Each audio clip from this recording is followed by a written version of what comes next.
बाहेर जमलेल्या सर्व पदाधिकारी बांधवांनो आणि भगिनींनो, आता मी खाली आलो रंगशारदाला, रिकामा वाटलं मला.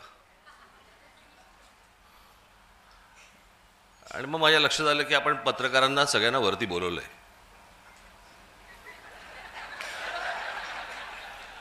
खाली कोणीच नव्हतं.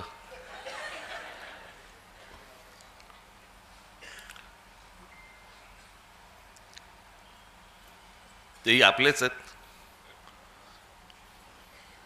पण मला कळत नाही. मी आज पण त्यांना विचारलं, मी माझ्या घराच्या बाहेर उभे असतात. रोज माझी गाडी बाहेर जाताना आणि गाडी परत घरामध्ये येताना सारखं शूट करतात. मी म्हटलं, अरे रोज एकच गाडी शूट करून करून कंटाळा कसा येत नाही तुम्हाला?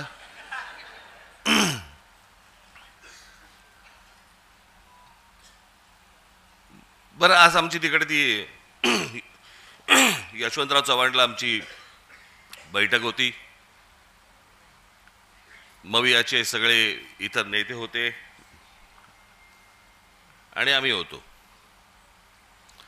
बाहेर पडताना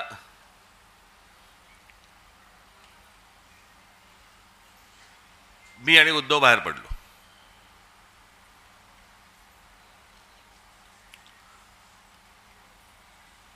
मी त्याला विचारणार होतो, तिकडे जे सगळे कॅमेरावाले होते त्यांना विचारणार होतो, कारण परत सुरू करणार 11वी भेट. मोजतायत, आम्हीच विसरलो. बरं, आता सोडून द्या ना. आता उठणं बसणं तर होणार आहे, भेटणं होणार आहे, ते चालू राहणार आहे. मोजताय कसले? 9वी भेट, 10वी भेट, आणि ते किती वेळा दाखवणार? मलाच कंटाळा आला तर लोकांना किती कंटाळा येत असेल?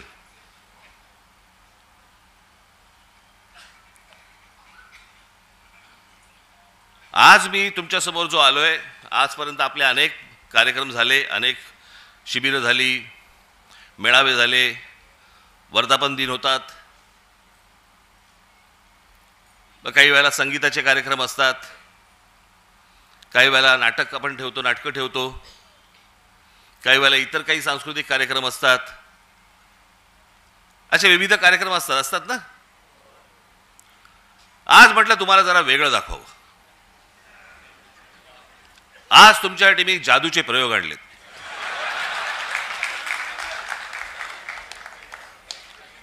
मी म्हटलं जरा जादूचे प्रयोग वगैरे जरा बघायला तुम्हाला पण मजा येईल.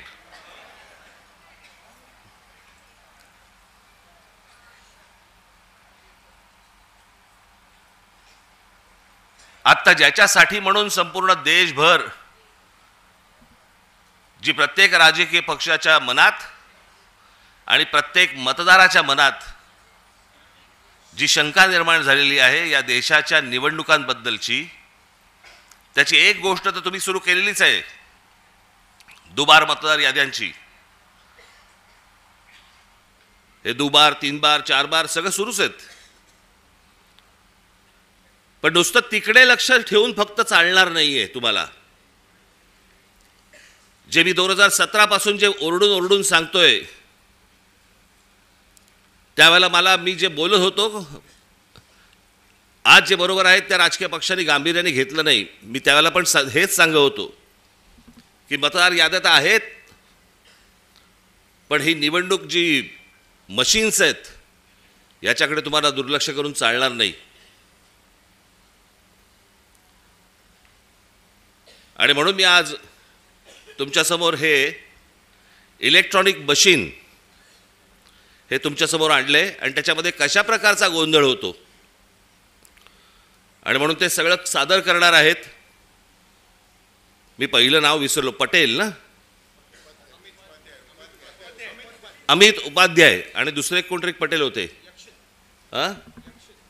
अमित उपाध्याय ना तुम्ही?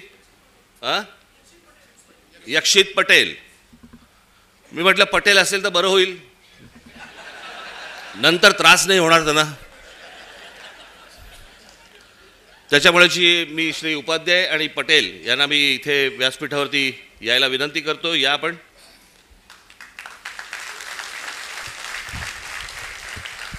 आणि आज संपूर्ण महाराष्ट्राचा सर्व पत्रकार मीडिया इथे आहे. आपणही, मी माझं बोलून झालं की इथे बाजूला जरा थांबणार आहे. त्यांचं पूर्ण झालं की मी परत आपल्यासमोर येणार आहे.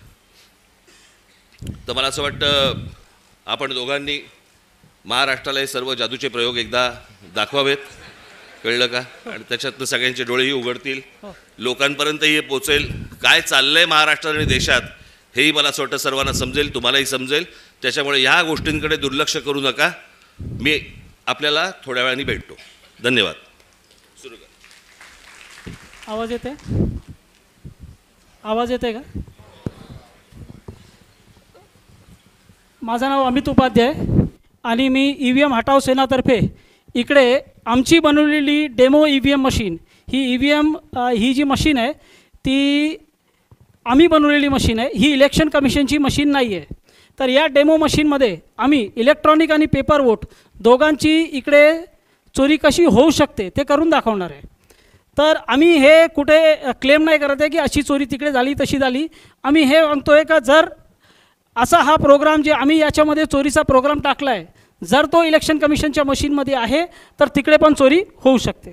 तर ही मशीन जी आहे ती राहुल चिमनभाई मेहता यांनी बनवलेली आहे आणि त्यांचा जो क्वालिफिकेशन आहे ते दिल्ली IIT पासून पासआउट सॉफ्टवेअर इंजिनियर आहेत आणि त्यानंतर जाऊन त्यांनी US कम्प्युटर सायन्समध्ये मोठी डिग्री घेतली आहे. त्यांना ही चोरी जेव्हा समजली त्यावेळी हे डेमो मशीन त्यांनी बनवली आणि या डेमो मशीनमध्ये आता आम्ही थेट काम चालू करू आणि आपण काय चोरी कशी होऊ शकते ते बघू. आता हे डेमो चालू करण्याचा अगोदर हा आपला VVPAT आहे. VVPAT म्हणजे ज्याच्यामध्ये आपल्याला पावती दिसते. हा बॅलेट युनिट आणि कंट्रोल युनिट आहे. बॅलेट म्हणजे जिकडे आपण बटन दाबतो आणि कंट्रोल युनिट म्हणजे ज्याच्यामध्ये इलेक्ट्रॉनिक वोट जाऊन सेव्ह होतात. तर आपण इकडे चालू करू पहिला प्रकार. तर आपण बघू शकता बॅलेट युनिटमध्ये, मी कॅमेरामॅनला रिक्वेस्ट करणार का इकडे बघा, याच्यावर थोडं झूम केलं तर आता आपल्याला काय दिसतं इकडे 3 कॅन्डिडेट्स आहेत. एक आपला सफरचंद आहे, केळा आहे आणि कलिंगड आहे. आणि आपण आता डायरेक्ट वोटिंगला लागू. तर वोटिंग चालू करण्याच्या अगोदर मी सगळ्यांना दाखवतो पहिले हे VVPAT उघडून का VVPATमध्ये कुठलीही पावती नाही आहे. VVPATमध्ये पहिल्यापासून कुठलीही पावती नाही आहे, म्हणजे कुठलीही वोटिंग नाही झाली आहे. तर आपण इकडे आता वोटिंग चालू करू आणि जे आपण वोट करणार त्याची पावती आपण इकडे बघणार आणि मग आपण कन्फर्मेशन करणार का आपल्याला ती पावती दिसली आणि त्यानंतर मग आपण सगळं चेक करणार का पुढे काय होतं. तर मी इकडे सगळे बघू शकता की मी केळ्याला मत दिलं आणि सगळ्यांना केळ्याची पावती दिसत आहे का कन्फर्म करा. मग आपल्याला केळ्याची पावती दिसली म्हणजे पहिला वोटर आला आणि त्याने केळ्याला मत दिलं आणि त्याला केळ्याची पावती दिसली. आता तो समाधानी झाला आणि तिकडून गेला तर आपण काय बोलू नाही शकत का काय त्याच्यामध्ये प्रॉब्लेम आहे. त्यानंतर दुसरा वोटर येतो. दुसरा वोटर पण समजा असा आहे का तो एकच फॅमिलीचा आहे किंवा एकच एरियाचा आहे आणि एकच मानसिकतेचा आहे, तो पण केळ्याला मत देतो असा होतो. आता परत समजा मी केळ्याला मत दिलं तर आपण बघू इकडे आपल्याला काय दिसतं, परत केळ्याची पावती दिसली. या प्रकारे 2 वोटर आले, दोघांनी केळ्याला मत दिलं आणि केळ्याची पावती पण बघितली. आता ते समाधानी होऊन गेले. त्यानंतर आपण काय करतो, आपण एक मत कलिंगडला देतो. आता कलिंगडला मत दिलं, आपण परत कलिंगडची पावती कन्फर्म करू. आपल्याला कलिंगडची पण पावती दिसली. या प्रकारे 3 वोटर आले, 2 केळ्याचे आणि 1 कलिंगडचा. त्यानंतर चौथा वोटर येतो आणि चौथा वोटरनी पण कलिंगडला मत दिलं. अशा प्रकारे 2 वोटर केळ्याचे आणि 2 वोटर कलिंगडचे. आता 4 वोट झालेत. आपण तिसरा कॅन्डिडेट जो आहे केळा सफरचंद, त्याला आपण 1 मत त्याला पण देऊ. मग आपण सफरचंदला पण मत दिलं. आता सफरचंदची पण पावती बघा. असे 5 वोटर आले. सगळ्यांनी आपला वोट केलं, 2 केळ्याचं, 2 कलिंगडचं आणि 1 सफरचंदचा. याप्रमाणे वोटिंग झाली. आता समजा इलेक्शन संपलं आहे, आज इलेक्शन होता, इलेक्शन संपलं. 3 दिवसानंतर आपण इलेक्शनचा निकाल बघू. पहिले आपण जो इलेक्शनचा निकाल बघणार तो इलेक्ट्रॉनिक वोट असेल. तर इलेक्ट्रॉनिक वोट म्हणजे जे आपल्याला दिसत नाही आणि त्याची काउंटिंग काय दाखवते बघा. मी कॅमेरामॅनला रिक्वेस्ट करणार का ते फक्त या LED वर झूम करा. तर सगळ्यांना तो निकाल दिसेल. निकाल असा येतो आहे का 3 वोट जे आहे ते सफरचंदाला भेटले आहेत, 1 वोट जे आहे ते केळ्याला भेटलं आहे आणि 1 वोट जे आहे ते कलिंगडला भेटलं आहे. पण आपण काय वोट केलं होतं हे आपल्याला माहिती आहे. 1 वोट आपण केला होता सफरचंदला आणि 2-2 केले होते केळे आणि कलिंगडला, आणि आपण त्याची पावती पण बघितली होती. तर आपण आता बघू की याच्यामध्ये आपल्याला काय दिसतं आहे.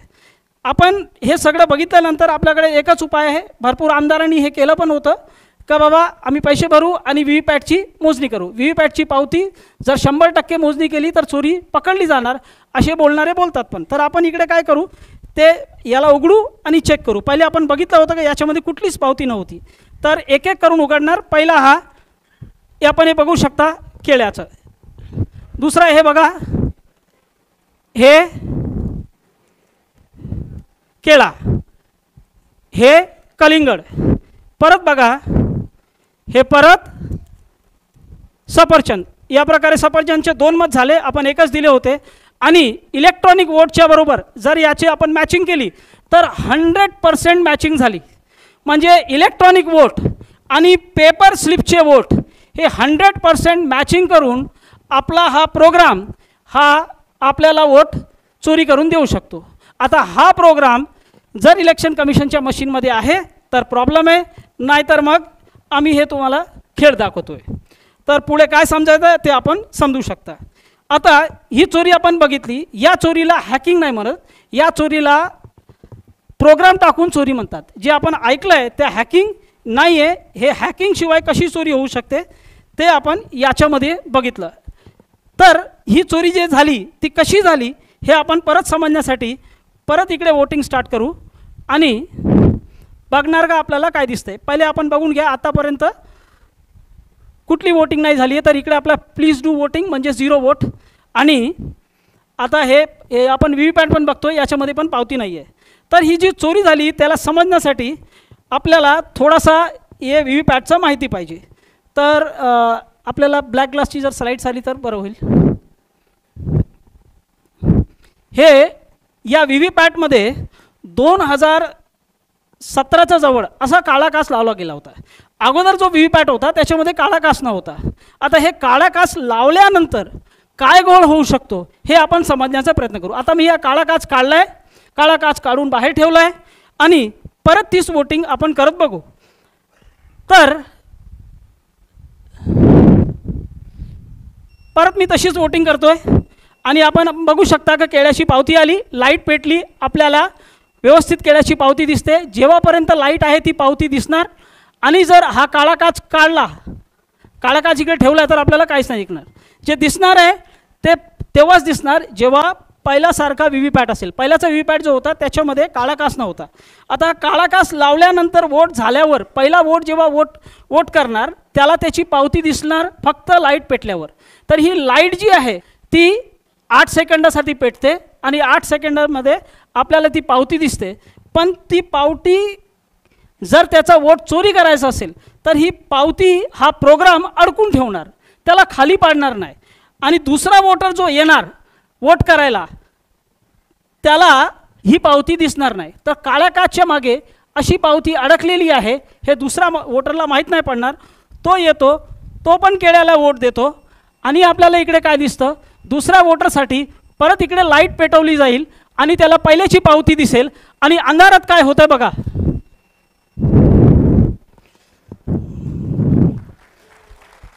अंधारात काय होत आहे का त्यांनी सफरचंद मारला. मग हा जो कॉम्बिनेशन आहे चोरीचा त्या कॉम्बिनेशनसाठी हा काळा काच पाहिजे. लाईटची अवधी पहिले 15 सेकंड होती, त्याला 2017च्या वेळी कधीतरी 8 सेकंड केली गेली आणि हा काळा काच लावला. आणि त्या 8 सेकंडमध्ये तुम्हाला जी पावती दिसते ती पहिल्याची पावती आहे, तुमच्या अगोदरची वोटरची पावती आहे का तुमची पावती आहे ते माहीत नाही पडणार जर या काळा काचचा उपयोग केला गेला आणि जर असा चोरीचा प्रोग्राम टाकला गेला आहे EVM मशीनमध्ये. तर आमच्या मशीनमध्ये असा चोरीचा प्रोग्राम टाकला गेला आहे. आता आपण हे परत एकदा करून बघू.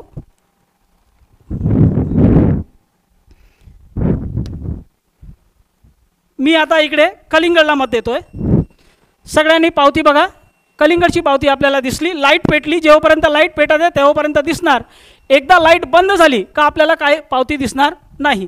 पण इकडे बघा, प्रोग्रामला मत चोरी करायचं आहे म्हणून त्यांनी काय केलं आहे, पावती अडकून ठेवली आहे. आता इकडे अडकलेली ही पावती जी आहे ते काळ्या काचच्या मागे दुसरा वोटरला दिसणार नाही. आता दुसरा वोटर येतो आणि समजा त्यांनी कलिंगडला मत केलं. आता कलिंगडला मत केल्यावर काय दिसतंय, त्याला पहिल्याची पावती दिसते, काळ्या काचच्या मागे व्यवस्थित पावती दिसेल. अंधार झाला, एकदा अंधार झाल्यावर बघा तो काय करतो. तर हा काळा काच जो प्रोग्राम आहे तो प्रोग्राम वोट चोरी करणार आणि हा जो काळा काच आहे ती चोरी लपवणार. पहिल्याची जी मशीन होती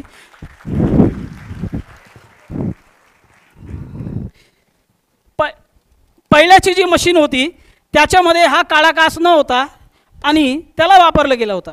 आता आपण जर पाहिजे तर याला मॅचिंग करून बघू शकतो.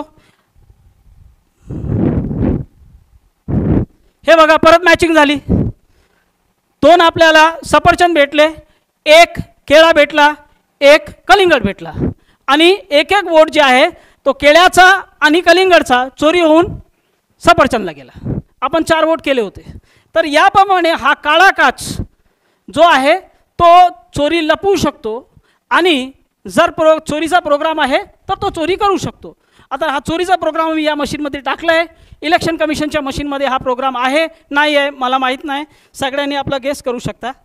तर हा एक प्रकारची चोरी झाली. त्यानंतर जर इलेक्शन कमिशनच्या मशीनमध्ये आपल्याला काळे काचचे पुरावे आहे का नाही आहे हे समजायचं आहे तर आपण हे बघू शकता. हे जून 2017च्या अगोदर या बाजूचा आपण बघू शकता. हा जो काच आहे तो ट्रान्सपरंट आहे, पारदर्शक आहे.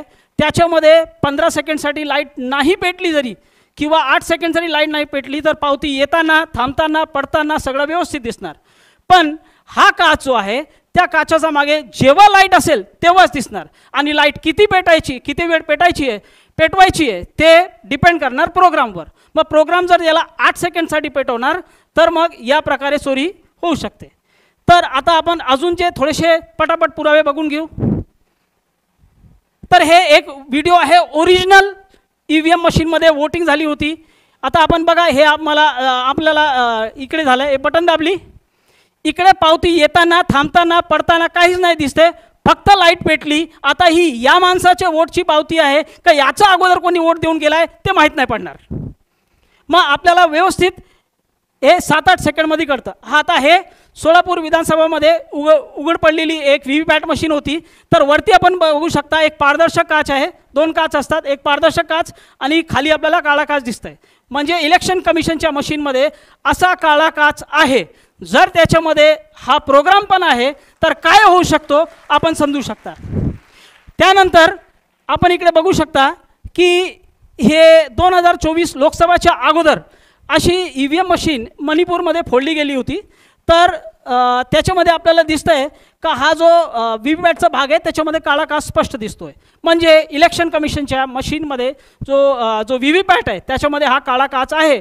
आणि हा काळा काच का ठेवला गेला आहे ते इलेक्शन कमिशनचं असं म्हणणं आहे का जो भाग आहे ज्याच्यामध्ये आपण जाऊन वोटिंग करतो तो कंपार्टमेंटचा भाग, त्याच्यामध्ये जाऊन कोणी असा पीप करून 8 सेकंडसाठी असं बघितलं तर त्याला दिसलं नाही पाहिजे की काय पावती आली, तुमचा वोट नाही मत पडला पाहिजे. आता हे किती लॉजिकल आहे हे आपल्याला सगळ्यांनी त्याचा विचार करावा.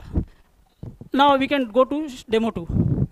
आता एक प्रकारे अजून चोरी होऊ शकते. समजा काळा काच याच्यामध्ये नाही, आता मी काळा काच काढून ठेवला आहे. आता आपण दुसऱ्या प्रकारे इकडे चोरी करून बघू.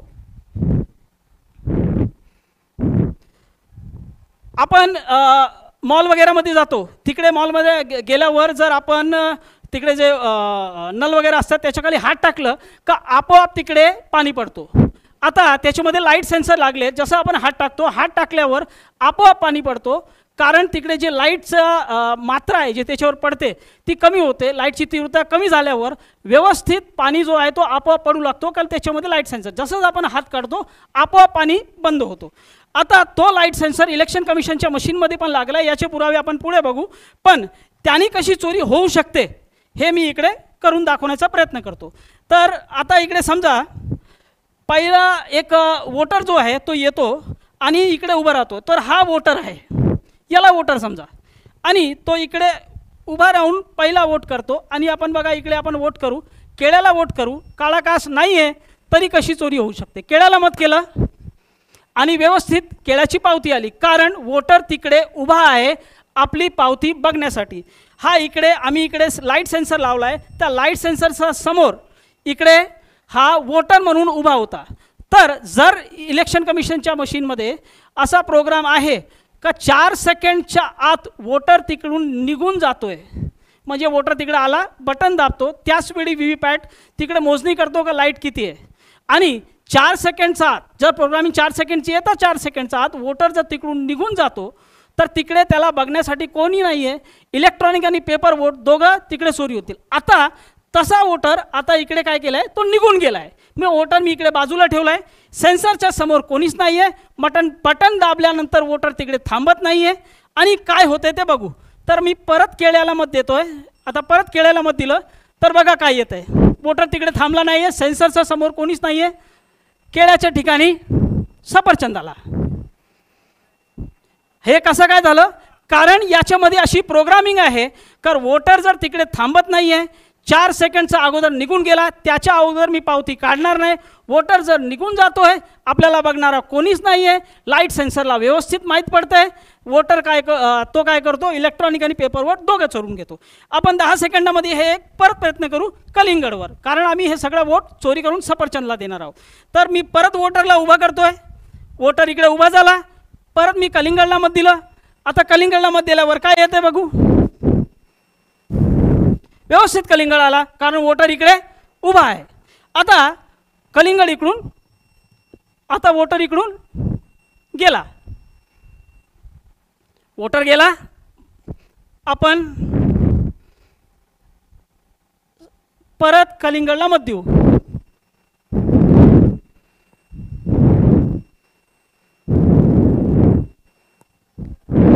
सफरचंद.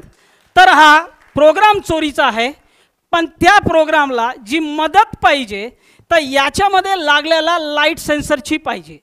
पण इलेक्शन कमिशनचा जो व्हीव्हीपॅट आहे त्याच्यामध्ये लाईट सेन्सर आहे का? आम्ही चोरी दाखवण्यासाठी उगीच बोंबा मारतो आणि याच्यामध्ये सेन्सर लावला आहे. पण इलेक्शन कमिशनच्या मशीनमध्ये सेन्सर आहेत, याचे पुरावे आपण बघू. हे इलेक्शन कमिशनचा स्वतःचा मॅन्युअल आहे, त्यांनी आपल्या हातातून लिहिलेला मॅन्युअल आहे. त्याच्यामध्ये हे जे रेड मार्क केलं, रेड बॉक्स बनवले, त्या रेड बॉक्समध्ये असं लिहिलं आहे का ट्रेनिंग देताना जे प्रशिक्षण घ्यायला येतात इलेक्शनच्या अगोदर सरकारी कर्मचारी, त्याशिवाय जे वोटर्स आहेत त्यांची पण ट्रेनिंग होते. हे सगळे करताना हा जो बॉक्स आहे, ही जो व्हीव्हीपॅट आहे त्याच्यावर लक्ष द्यायचं आहे का त्याच्यावर डायरेक्ट हॅलोजन लाईट किंवा सूर्याचा प्रकाश नाही पडला पाहिजे. जर तसा लाईट त्याच्यामध्ये पडला तर हा एरर मोडमध्ये जाऊन बंद होईल, असं याच्यामध्ये स्पष्ट लिहिलं आहे. तर एक निर्जीव वस्तूला कसं माहीत पडणार का बाबा माझ्यावर लाईट पडते? आपल्याला आपण जे आहेत आपल्याला माहीत पडू शकतो, आपण सजीव आहे, पण तो निर्जीव आहे. तर त्याच्यामध्ये लाईट सेन्सर लागला आहे, तेव्हाच त्याला माहीत पडणार का त्याच्यावर लाईट पडते, आणि त्याप्रमाणेच तो आपोआप एरर मोडमध्ये जाऊन बंद होईल, तो लाईटला घाबरतो. आता आपण अजून थोडेसे पुरावे बघू. हा इलेक्शन कमिशनचा जो मॅन्युअल होता त्याचे पुरावे घेतले. आता ही न्यूज आहे टाइम्स ऑफ इंडियाची, लाईट सेन्सिटिव्ह व्हीव्हीपॅट्स, म्हणजे लाईटला ते काय आहे, संवेदनशील आहे. आता लाईटला संवेदनशील कसा काय झाला बाबा व्हीव्हीपॅट, निर्जीव वस्तू, त्याच्यामध्ये काहीतरी तुम्ही असं टाकलं असेल, आणि जे टाकलेलं गोष्ट असते ती दुसरी काहीच नसून फक्त आपला लाईट सेन्सर आहे. तर लाईट सेन्सर त्याच्यामध्ये आहे, आणि लाईट सेन्सर जर आहे नाही ते तर नक्की एक आहे, पण जर चोरीचा प्रोग्राम पण त्याच्यासोबत आहे तर अशा प्रकारे ही चोरी होऊ शकते. हे 2 प्रकार झाले, त्याशिवाय अजून प्रकार शक्य आहे, पण त्याचा डेमो आम्ही दाखवू शकत नाही, आणि त्याचे जे हार्डवेअर जर त्याच्यामध्ये असतील तर अजून प्रकारे चोरी होऊ शकते. तर ते आपण आता काय त्याच्यावर बोलत नाही.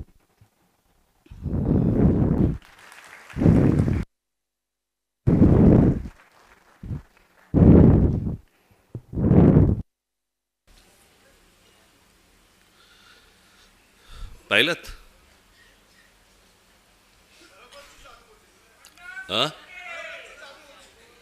काय?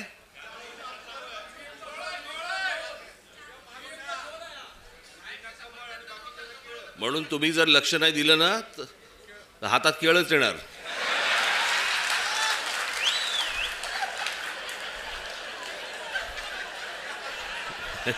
एक सांगितलं तुम्हाला.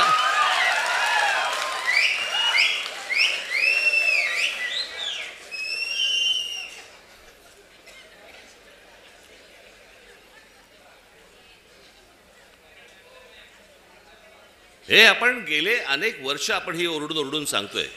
मी मागे पण आता आपलं ज्याला शिबिर झालं त्यावेळेला पण मी म्हटलं, लोक आपल्याला सांगतायत की राज ठाकरेंच्या सभांना गर्दी होते पण मतांमध्ये ते येत नाही. कारण हे जे गेल्या 10-12 वर्षात जे सुरू झालंय,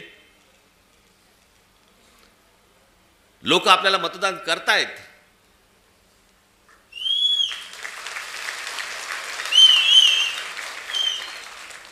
पण ह्या सगळ्या भानगडीमधनं आपल्याला दरवेळेला पराभव पत्करावा लागतो. अनेकांना वाटेल की बाबा मी काहीतरी कारण देतोय. कारण काय द्यायची, अख्खा देश बोंबलतोय. आणि या सगळ्या प्रक्रियेमधनं मग सत्तेमध्ये यायचं आणि मग हवी तशी सत्ता राबवायची. बरं, आपण काय सांगतो आहोत त्यांना? आपण त्यांना सांगतो आहोत मतदार याद्या स्वच्छ करा. 5 वर्ष निवडणुका झालेल्या नाही आहेत या महाराष्ट्रामध्ये स्थानिक स्वराज्य संस्थांच्या. मतदार याद्या स्वच्छ करा. अजून 1 वर्ष लागलं तरी चालेल, 1 वर्षाने निवडणुका घ्या, काय फरक पडतो? आणि उद्या मतदार याद्या ज्यावेळेला स्वच्छ होतील त्यावेळेला ज्याचा विजय होईल, ज्याचा पराभव होईल, आम्हाला मान्य आहे. उद्या आज जे सत्तेवरती आहेत त्यांचा जर समजा विजय झाला, मतदार याद्या पूर्ण पारदर्शक झाल्यानंतर, आम्हाला मान्य आहे. पण ह्या सगळ्या गोष्टी सगळ्या लपवायच्या आणि लपवून त्याच्यातनं निवडणुका घ्यायच्या. मॅच तर फिक्स आहे भाई. ज्या वेळेला मॅच फिक्सिंग आपल्या क्रिकेटमध्ये ज्यावेळेला झालं त्यावेळेला अझरुद्दीन पासून सगळ्या लोकांना त्यावेळेला काढून टाकलं होतं. जडेजापासून काढलं होतं ना. इथे कोणालाच काढत नाहीत.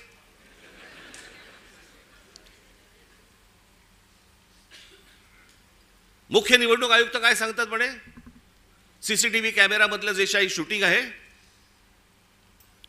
ते म्हणे प्रायव्हेट आहे. प्रायव्हेट काय काय काय त्यांनी शब्द वापरला? हा, त्याची प्रायव्हसी कसली आली? एखादा माणूस मतदान कुठे करतोय, मत कुठे देतोय, ही प्रायव्हसी असू शकते. मतदार कसा प्रायव्हसी त्याची असेल जपायची? आम्हाला माहिती आहे की मतदार कोण आहे ते. जे पटत नाहीत, जे पचत नाहीत, असे कोणते तरी उत्तर द्यायची आणि त्या सगळ्या भानगडीमध्ये या सगळ्या निवडणुका घ्यायच्या आणि मग सत्तेमध्ये आल्यानंतर वेडवाकडं कसंही वागायचं. जे मी त्या दिवशी तुम्हाला सांगितलं असं, या सगळ्या राज्यांवरती, ह्या सगळ्या शहरांवरती त्यांचा सगळ्यांचा डोळा आहे. बाकीचे सगळे तर गेलेच आहेत घरंगळत. आजची बातमी, आजची बे, किती आपण आपला सगळा स्वाभिमान किती घाण टाकायचा, याला काही मर्यादा?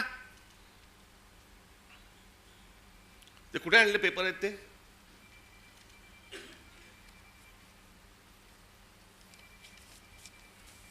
म्हणजे हा मनात ह्यांचा विचार येतो कसा? ही आजची टाइम्स ऑफ इंडियाची बातमी आहे, इंडियन एक्सप्रेसची बातमी आहे आणि मला असं वाटतं ती कुठचा दुसरा वर्तमानपत्र, दिव्य मराठी. बाकीच्या वर्तमानपत्रामध्ये मी शोधत होतो पण त्याचा GR देखील आलाय. आणि हे एकनाथ शिंदेचं खातं. काय करतायत हे जर ऐकाल ना, नाही तुमची तळपायाची आग मस्तकात गेली तर सांगा मला. नरेंद्र मोदींच्या 75व्या वाढदिवसानिमित्त टुरिझम डिपार्टमेंट महाराष्ट्रामध्ये काही टुरिझमचे स्पॉट काढतायत आणि त्याची केंद्र काय, त्याचं नाव काय दिलं? नमो केंद्र, नमो टुरिझम सेंटर्स.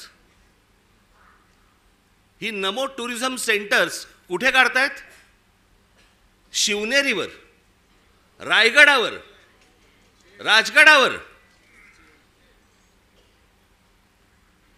जिथे फक्त आमच्या महाराजांचं नाव असलं पाहिजे, इथे हे टुरिझमचे आता सेंटर्स काढायला निघालेत.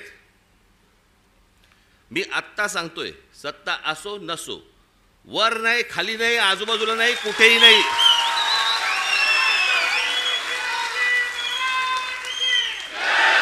उभं केलं की फोडून टाकणार.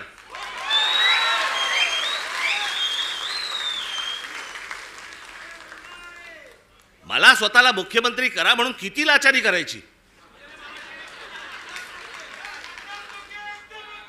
बरं, हे वरती पंतप्रधान देखील माहिती नसेल की खाली काय चाटुगिरी चालू आहे.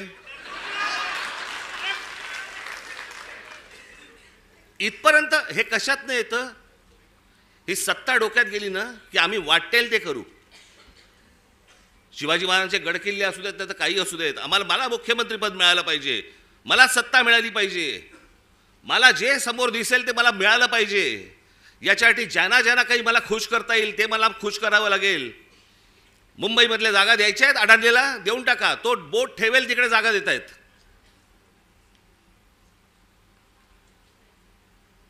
हे सगळं येतं सत्तेतून, सत्ता येते याच्यातून. म्हणून तुम्हाला बारीक लक्ष ठेवायला लागणार आहे.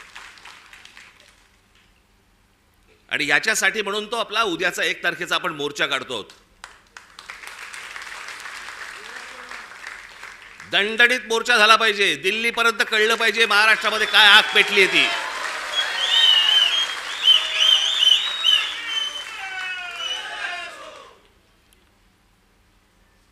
शिवाजी पार्क सारखी ती परिस्थिती नाहीये तिकडची. त्याच्यामुळे तिकडे बसेस बिसेस किती तिकडे जाऊ शकतात वगैरे मला माहिती नाहीये.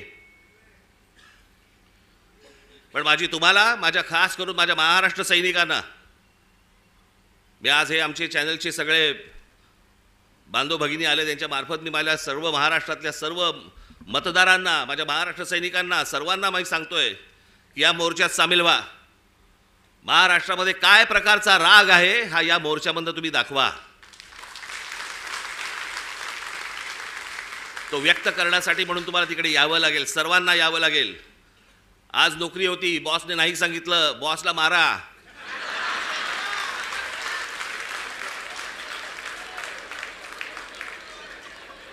शनिवार पुरता 1 मत त्याच्या गालावर द्या आणि मला असं वाटतं तुमचा बॉस पण मतदारच असेल, त्यालाही घेऊन या. पण हे जे चाललंय हे या महाराष्ट्रातल्या, या देशातल्या प्रामाणिक मतदाराचा अपमान सुरू आहे. तो मतदार उन्हातानामध्ये रांगेमध्ये उभा राहतोय, त्यांना ज्याला हवंय त्याला तो मतदान करतोय. पण येणारे जर समजा रिझल्ट समजा विचित्र लागणार असतील तर मला असं वाटतं की त्याच्या तो मताचा अपमान आहे. हे सगळं सुधारलं पाहिजे, हे सगळं नीट झालं पाहिजे. या देशातल्या निवडणुका पारदर्शक पद्धतीने झाल्या पाहिजेत. उद्या जय कोणाचा पराजय कोणाचा आहे ते निवडणुकीनंतर बघता येईल, पण निवडणुका तरी पारदर्शक झाल्या पाहिजेत. अहो, हे मशीन्स तर कुठेच नाहीत जगात. अमेरिकेसारख्या देशामध्ये, सगळ्या पुढारलेल्या देशांमध्ये आजही तिथे बॅलेट पेपरवरती सगळे मतदान होतात. 3-4 देश आहेत जिकडे वोटिंग मशीन वापरलं जातं, तेही कुठे? आफ्रिकेत. पण जेवढे म्हणून पुढारलेले देश या जगामध्ये आहेत त्या सगळ्या ठिकाणी बॅलेट पेपर वापरला जातो. बरं, हे मी एकटा नाही बोलत आहे, हे पंतप्रधान नरेंद्र मोदी देखील बोललेत. त्यांचाही एक व्हिडिओ माझ्याकडे आहे, माझ्याकडे खूप आहेत.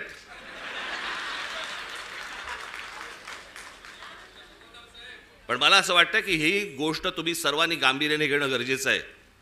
परवाचा मोर्चा झाल्यानंतर तुम्हाला प्रत्येकाच्या यादी, आज सर्व इथे शाखाध्यक्ष आणि सगळेच मुंबईचे, ठाण्याचे, नवी मुंबईचे अनेक जण आलेले इथे, घराघरामध्ये जा, तुम्हाला चेहरे कळले पाहिजेत. आमचा गजानन कुठे गेला? काळे गजानन, आमच्या गजाननने काल एक गोष्ट शोधून काढली. तिकडे नवी मुंबई महानगरपालिकेचे आयुक्तांच्या बंगल्यावरती आयुक्ताच्या बंगल्यावरती 550 मतदारांची नोंदणी आहे. नवी मुंबई महानगरपालिकेच्या आयुक्ताच्या बंगल्यावर. तुझ्या इकडेच का काय? आता मला आठवत नाही, मला परवा दिवशी कुठेतरी एकाचा पत्ता सुलभ शौचालयाचा आहे. चला बसला असताना सही घेतली काय?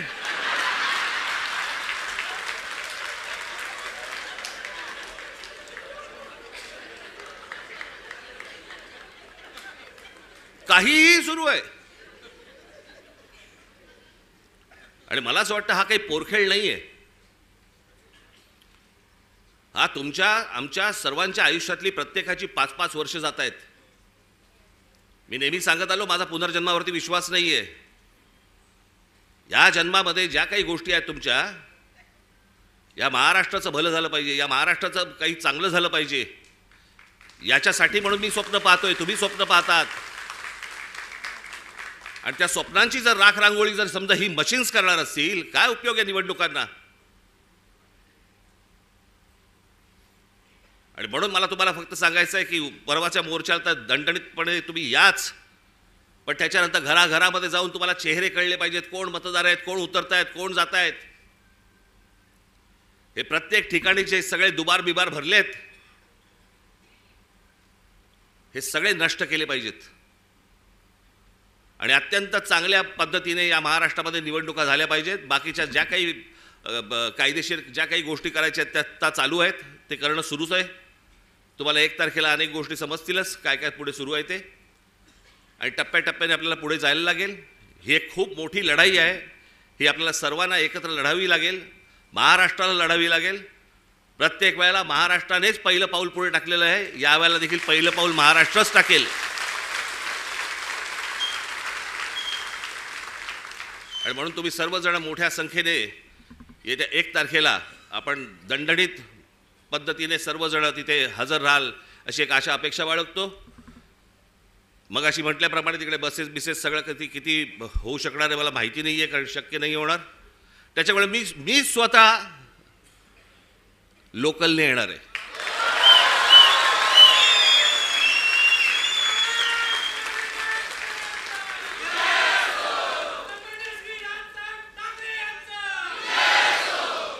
मागे एकदा मी डोंबिवलीवरनं आलो होतो.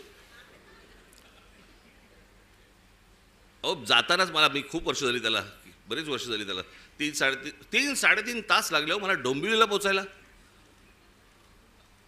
गचा गचा गचा गचा गचा चालू आहे आपलं तिकडे त्या खड्ड्यामधनं. ट्रॅफिक जॅम, तो सगळा तो तुमचा शिळफाटा. तिथे पोहोचलं की तो शिळफाटा फाट्यावरच मारतो.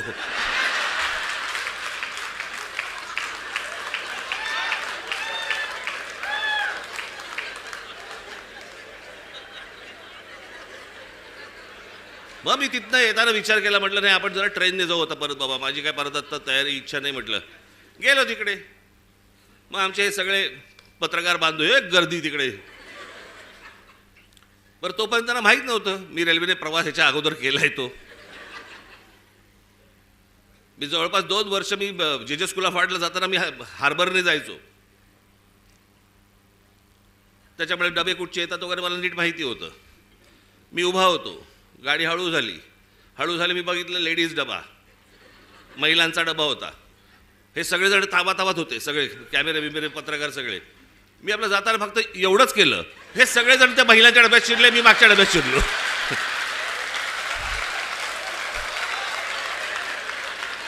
मी काहीच नाही केलं, मी फक्त एवढंच केलं ना, हे सगळेजण त्या डब्यामध्ये शिरले, मी पुढच्या डब्यामध्ये. आणि मग त्या जाळ्या होत्या, जाळ्यांमधनं शूट करत बसले मला सगळे.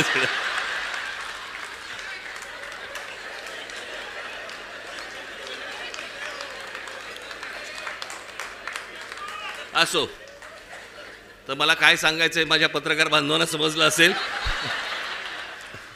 1 तारखेला विनाकारण गर्दी करू नका.